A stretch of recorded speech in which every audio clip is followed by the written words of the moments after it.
کوردانی سووری لە هەرێمی کوردستان li paytexta Herêma Kurdistanê Hewlêrê rêxistina Sparkiya Holandî û bi amedebûna serokatiya zanîngeha Salaheddîn û Yekîtiya Xwendevan û Ciwanên Dîmokratîk Kurdistanê Rojava û Encûmena Niştimaniya Kurd li Sûriyê alîkariya xwendevanên qonaxa yekê yên Rojavayê Kurdistanê goberiya demekê di zanîngehên hikûmî yên Herêma Kurdistanê de hatibûn wergirtin kir.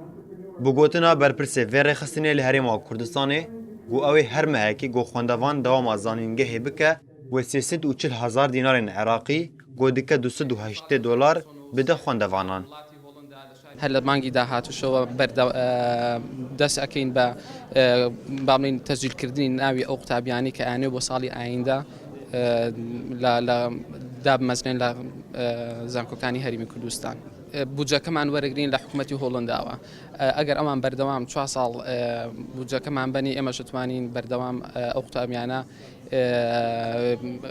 هاوکاری مادیان بکەین. بەڵام لە 1970 توانم بڵێم کەەوە بە تاکید بەردەوامە بێت.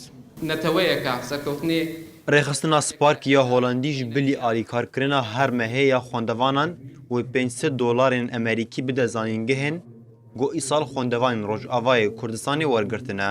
Zanîngeha Salaheddîn li Hewlêrê got piraniya xwendevanên Rojavayê Kurdistanê tê de dixwînin gelek fişar li ser hene. Got niha Herêma Kurdistanê di krîzeka aborî de derbas dibe.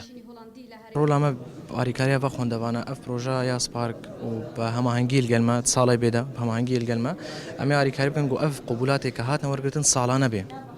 Tensîqeke baş me hêl gel Wîzareta Xwendinî Bala û Encûmanê Wezîran got salê bê şmarekê baş bên wergirtin û ev wergirtina hene berdewam bêt salê bêt. Xwendevanên qonaxa yekemîn yên Rojavayê Kurdistanê yên di zanîngehên Herêma Kurdistanê de dixwînin li ser van alîkariyan kêfxweşin û dibêjin ev alîkarî ji bo wan tiştekî baş e.